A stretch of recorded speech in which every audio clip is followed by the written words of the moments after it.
reserve at non-reserve. Yung napili ko guys, ito ang non-reserve kasi mura lang yung babayaran. At pagpasok ko sa loob ay sobrang ganda pala tingnan. Parang sumakay lang ako ng eroplano. Hello guys, I'm Juma in Japan. So may panibago na naman tayong vlog at samahan niyo ko. Tara, let's go! At ngayong araw na to ay gusto kong puntahan ang Base Memorial Park, Hiroshima, Japan. O ang una sa lahat, dito muna ako sa Kakigawa Station para sumakay ng trip papunta ng Nagoya. At pagkalipas ng 2 oras, dito na ako sa Nagoya Station. At paakyat na ako sa itaas para bumili ng ibang ticket para makasakay ako ng bullet train. Ang bullet train ito ay tinatawag na Shinkansen dito sa Japan dahil 320 km/h ang takbo nito guys. O diba, ang bilis.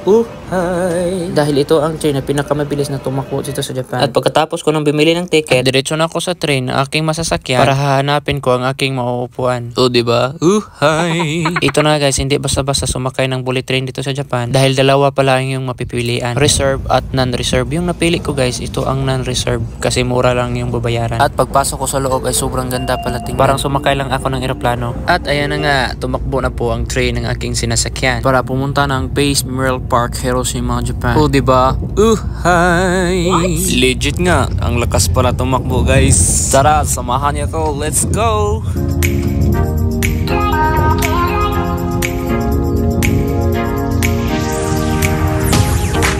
At pagkalipas ng ilang oras, dito na ako sa Hiroshima Station para dumiretso na ako sa Base Memorial Park, Hiroshima, Japan. Bago ako makarating sa Memorial Park at diretso ako sumakay ng bus at nagbiyahe pa ng 20 minutes from the station to park. O diba? Hi! At for the first time ko pa itong makita ang train na dumaan sa gitna ng karsada na pwede dadaanan sa mga buses at mga sasakyan.